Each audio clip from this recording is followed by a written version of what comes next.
За би та бүхэнд одоо хэрхэн мэргэжил сонгох талаар заавар бичлэг өргөх гэж байна. Хамгийн түрүүнд нэвтрэх хэрэгтэй. Нэвтрэхдээ бүртгэлийн дугаар болон имэйл хаягаараа нэвтрэх боломжтой. За имэйл хаягаараа нэвтэрч байгаа тохиолдолд таны имэйл хаягт OTP буюу баталгаажуулах код ирэх ба тухайн кодыг оруулснаар та нэвтэрч орох боломжтой болно. Нэвтэрч орсны дараа зүүн дээд бүлэнд харагдаж буй жагсаалт гэдэг цэс рүү орно. Жагсаалт гэдэг цэс рүү орсны дараа таны мэргэжил сонгох ээлж гэж цаг гүйж байх ба тухайн цаг дуусангууд таны мэргэжил сонгох хугацаа авч эхэлнэ. 30 минутын хугацаа оноогдох ба тухайн хугацаанд амжиж мэргэжил сонголтоо хийх хэрэгтэй. За тухайн мэргэжлээ сонгохдоо хамгийн түрүүнд суралцах хэлбэрээ сонгох ба үүнд битэк, хамтарсан, үндсэн гэд ангиллууд байх ба хамтарсан дотор яг ямар хэл дээр хичээл орох нь харагдах болно.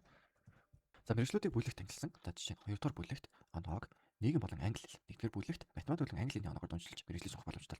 Мэргэжлээ сонгохдоо суралцах хэлбэрээ сонгоод баталгаажуулагтаарч дараагийн алхам руу шилжих болно.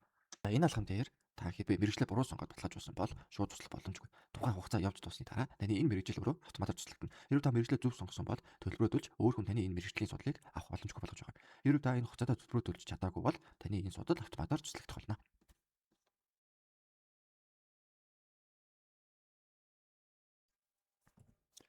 Та судал баталгаажуулалтаа амжилттай хийсэн бол танд суралцах хэргийн бичиг илгээгдэж сургалтын төлбөрийн урьдчилгаа төлөх алхам руу очно.